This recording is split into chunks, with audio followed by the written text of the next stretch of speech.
કરવા માટે, સ્વનો પ્રલય કરવા માટે ભગવાન કૃષ્ણે અર્જુનને ભૂલકું બનાવવાના મંગલકારી હેતુથી એટલું જ કહ્યું, બધી જ માનીનતા છોડ, બધી સમજણ છોડ, બધું સત્ય છોડ, બધી લાગણીઓ છોડ, હેત માયા દયા પ્રીતિના તાતનાઓ છોડ, મામેકમ સન્નમ્રજ. ઘણાના આ શ્લોકની ખબર જ નથી. તમે ગીતા વાંચજો, ખબર પડશે. તમે આ શ્લોકને વ્યવસ્થિત રીતે કોઈ પણ ટોપ ઓથર, સ્વનો વિસ્ફોટ એ જુદી ચીજ. આપને આપની રીતે કરી શકીએ એમ છીએ નહીં.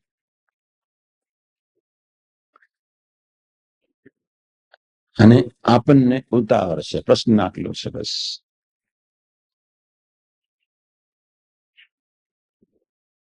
ભોગી અર્થે જીવન બહુ કેસેટો. પ્રભુ તારા શરને રાખજે, તારા અર્થે શું ન થાય, બધી ઘણી વાતો સાંભળી. મારું જીવન આનંદ તો બ્રહ્માનંદ તો બધું જ આપ ટળ્યા ને બધું નથી ગાતા. નિરંજન સ્વામી બધા જ દાસ સ્વામી સરસ બનાવ્યું. સ્થિર થવાનું છે ત્યાં સ્વાધ્યાય ને ભજન મસ્ત.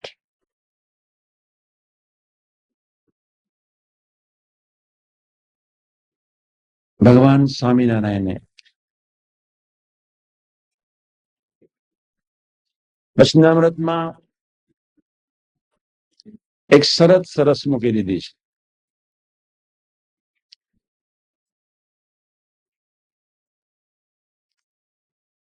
ત્રણ રાગ છે: સ્ત્રી, ધન, પરેશના, વિત્તેશના, લોકેશના. આપના ટાળ્યા ના ટળે. પણ ગુણાતાન સ્વામીએ કહ્યું કે સંકલ્પનો મંદવાડ એ જ મોટો રોગ છે. પોતાની ઈચ્છાઓમાં રાખવો એ જ નિષ્કામ ધર્મ ભયંકર કચાશ છે. પોતાની વૃત્તિને બે પ્રકારનો એક નિષ્કામ ધર્મ છે. એક બ્રહ્મચર્યનો, અને બીજું પોતાની વૃત્તિમાં ન રાચે અને વૃત્તિ લય રાખે. સંકલ્પ વિકલ્પમાં ન રાચે, સંકલ્પ વિકલ્પ પ્રભુના ગમતામાં રમતા મૂકે. દેહ અને સૂક્ષ્મ શરીર ને સ્થૂળ શરીર, સ્થૂળ અને સૂક્ષ્મ શરીર પ્રભુના ગમતામાં રમતું રાખે. નાળિયેરને એક મહાસાગરમાં જેમ રમતું મૂકીએ, એમ સત્પુરુષની દ્રષ્ટિમાં જયારે એક શરીરને રમતું મૂકીએ, સ્થૂળ અને સૂક્ષ્મ ને બંનેને, ત્યારે સ્વીકાર કરે છે. ભગવાન સ્વામિનારાયણે એક બાજુ એમ કહી દીધું છે કે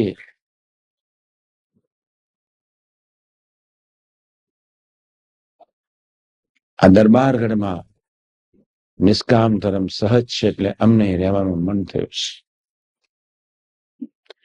નિષ્કામ ધર્મ બે પ્રકારના છે. ધન્યવાદ એ માટે જીવબાને લાડુ માને, પ્રભુના બળે જીવવાનો છે. મારા અવગુણ તે બી તું ટાળનારો છો. મારા ગુણ તે આપ્યા છે. મારે અવગુણનું જાન પણ નથી આપવાનું, રહેવાનું, રાખવાનું, અને ગુણનું જાન પણ નથી રાખવાનું. મારે વ્યવહારનું જાન પણ નથી રાખવાનું, નથી કોઈ માપતી શિષ્યનું એનું જાન પણ નથી રાખવાનું. તું તમારા હેત વાળા તમારા ભયંકર દુશ્મન છે, ધ્યાન રાખશો. તમારો વ્યવહાર તમને ભયંકર બંધન રૂપ છે, ધ્યાન રાખજો. કોટી કોટી ધન્યવાદ. યોગી મહારાજને બલિદાન આપી દીધું. જાગ્રત હશે એના સ્વનો વિસ્ફોટ કર્યા સિવાય રહેશે નહીં. અને મધ્ય 37 માસ મનમુખી જીવનનો પ્રલય, ગુરુમુખી જીવનની શરૂઆત, મસ્ટ સૂક્ષ્મ શરીરના પ્રલયને માટે.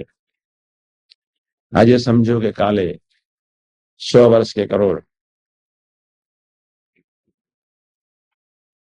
ગુરુજી મહારાજના લાઈફને નિરંતર યાદ રાખવું પડશે જ.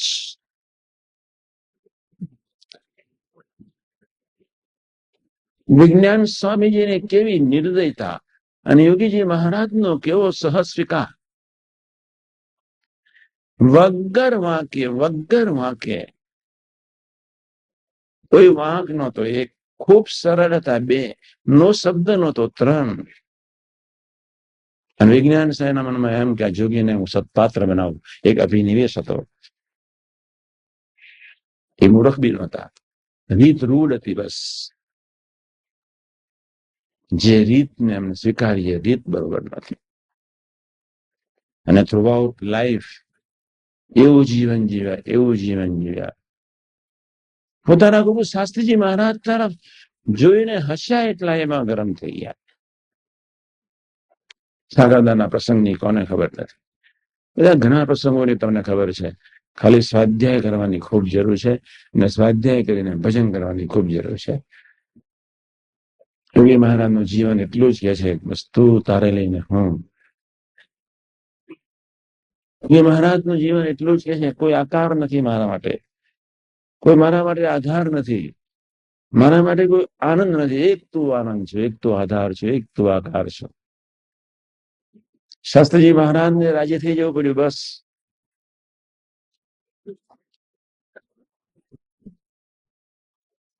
વિજ્ઞાન સ્વામીને સત્પુરુષ ન કહી શકાય, છતાં આપણા માટે એટલું એક સાધકને અનુરૂપ આપણને આપનો વિકાસ જલ્દી થાય, સ્વનો વિસ્ફોટ જલ્દી થાય, સ્વની ખ્યાલ આવે, પોતાના દોષનું દર્શન થાય, સાધના ખૂબ સરળ બને, સત્પુરુષનો ટાઈમ વેડફાય નહીં ને એક સંબંધ જલ્દી દ્રઢ થતો જાય. ગુણાદાસની વાતમાં લખી નાખ્યું છે.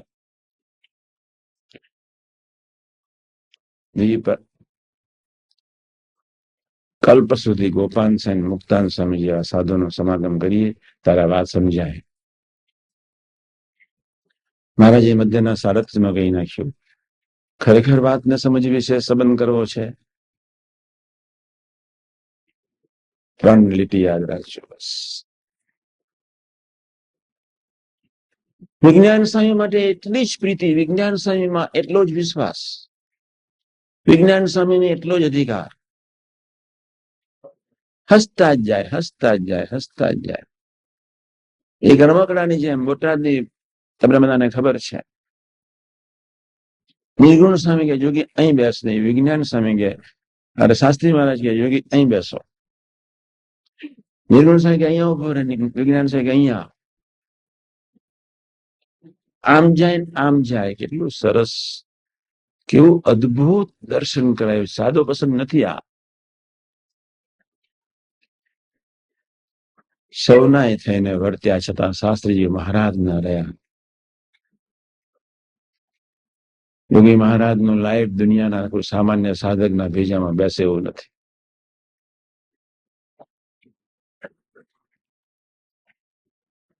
ગાડી આવીને ડબ્બો શાસ્ત્રીજી મહારાજ જ્યાં ઉભા હતા ત્યાં અંદર બેઠા.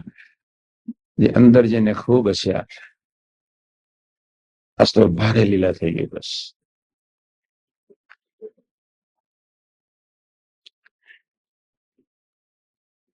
એ જ કેવું જીવન જીવી ગયા. એક બાજુ બાપાના લાઈફનો વિચાર કરીએ ને બીજી બાજુ પોતાના લાઈફનો વિચાર કરીએ. આપણે ક્યાં છીએ? હવે હું વાંચું છું.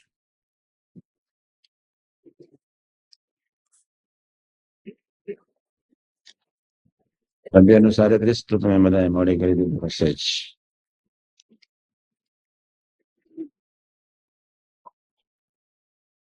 વોલીબોલ અને ક્રિકેટ રમવામાં રસ હોય જ. દેહનું જતન કરવામાં રસ હોય જ.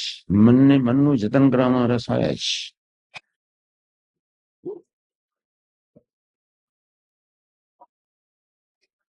શ્રદ્ધાથી મંડવું એ જુદી ચીજ. મનની રીતે કોઈ પણ ક્રિયા કરવામાં પચન શ્રદ્ધા હોય. વૈજ્ઞાનિકોમાં પચન શ્રદ્ધા હતી જ.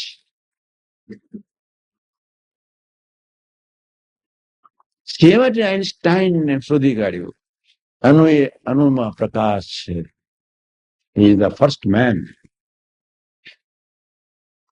એનામાં સાત્વિકતા ના હોત તો પાગલ ના થાત. એને કોઈ સત્પુરુષ મળી ગયા હોત તો સ્વનો વિસ્ફોટ કરી ના હોત. આનું એ અણુમાં જ પ્રકાશ અને ખ્યાલ ના આવ્યો બ્રહ્મ તત્વ સિવાય ધરતી પર કોઈ છે જ નથી. આત્મદર્શી સંતોને સ્વામી રામ